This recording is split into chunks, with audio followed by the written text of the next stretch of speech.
Hello, aujourd'hui on se retrouve pour le tuto de la blouse à col festonné.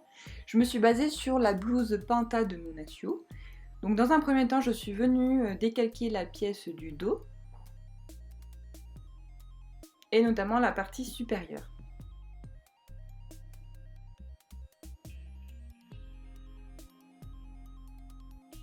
Sur les devants et sur le dos, en fait vous avez un cran au milieu du dos. C'est à partir de ce cran que je suis venue tracer un trait horizontal et perpendiculaire à la ligne du milieu dos. Donc mon patron du haut va s'arrêter ici, donc n'hésitez pas à noter toutes les informations sur votre patron.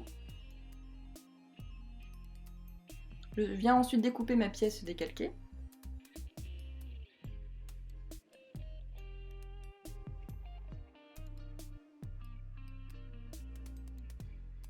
N'hésitez pas également à noter où se situe le col et où se situe l'emmanchure afin d'éviter les erreurs. Je viens prendre ensuite une règle incurvée et je viens relier les trois extrémités. Donc je viens en fait casser le col.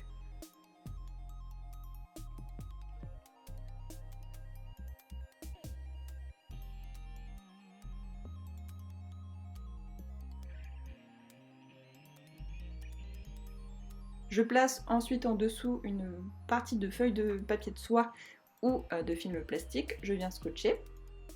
Je prends un couvercle et je viens tracer deux traits sur mon couvercle. Ces deux traits vont définir la largeur de mes festons.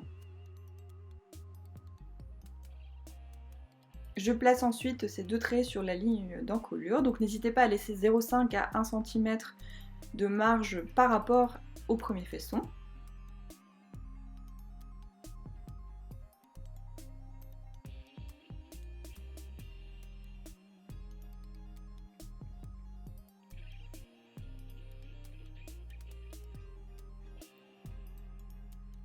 Pour le dernier feston, n'hésitez pas à rallonger la ligne d'épaule. Le dernier feston ne sera pas complet, ce n'est pas très grave. Le principal, c'est qu'il soit à minima formé. Je viens découper ensuite mes festons.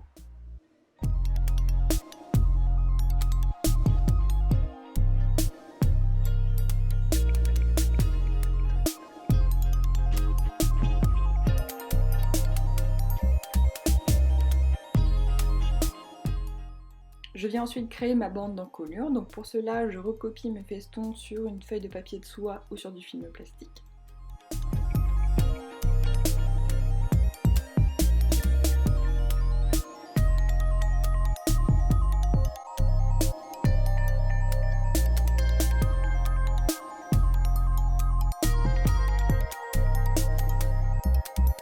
Votre bande d'encolure dos et le dos sont prêts. Vous allez tracer 1 cm de marge de couture au bord des festons et faites de même pour la bande d'encolure. Vous ferez également la bande d'encolure devant et le devant.